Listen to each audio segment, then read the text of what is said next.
Best friends are very special people in your life. They're the first people you think about when you make plans. They're the first people you go to when you need someone to talk to. You call them just to talk about nothing or the most important things in your life. When you're sad, I'm still talking right. I'm louder.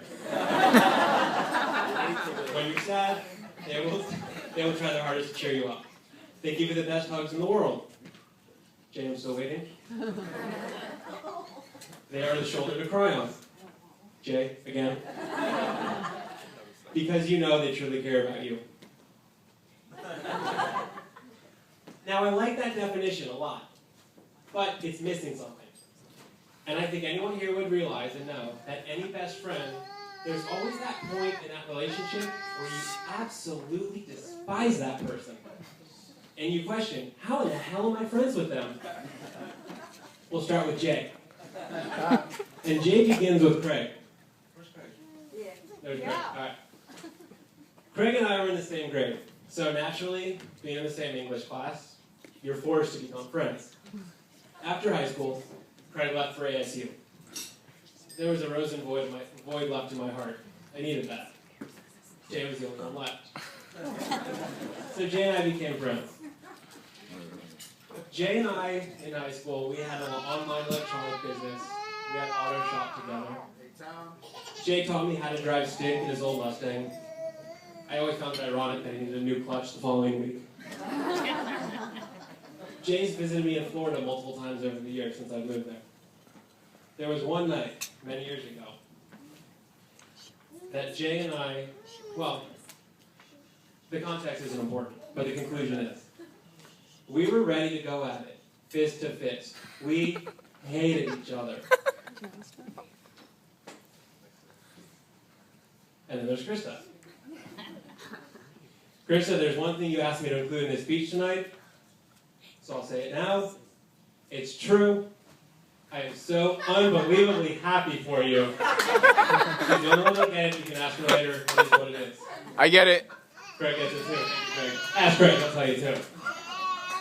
Krista and I met one summer as camp counselors at the YMCA. And I don't exactly remember how that friendship started, but thanks to Facebook, I was able to retrace the steps. And there's a recurring theme in our friendship, the term best friend. I would call her my best friend, she would call me her best friend. We talk every day, and I mean that literally. So if you need to know something about me, ask her or ask him, because he probably knows as well. From Halloweens that we spent together in Santa Barbara, to fun times at Disneyland. Although, granted, we did spend more time waiting outside the women's bathroom than we did on the rides, but it is what it is. And last night, Caitlin actually said something that really does sum up Krista. She is one of the most unselfish people you'll ever meet. She's awesome. And Krista, I think you know where I'm going with this. You and Jay came to Florida one summer, and I was the most selfish I've ever been. You hated me, you cried. It just was awful. And here we are today.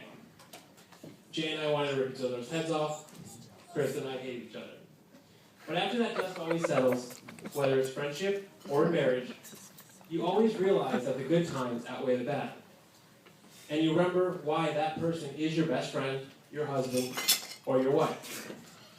And as much as this pains me to say, many years ago, I realized that Krista is no longer my best friend, because her best friend is sitting right next to her. Jay, I'd like you to place your hand on the table. Greg, I need your knife. Krista, place your hand on top of Jay's. And I just want you to remember and picture this moment. Because Jay, you no longer ever have the upper hand. Seriously, I love you to death. You're awesome. Congratulations.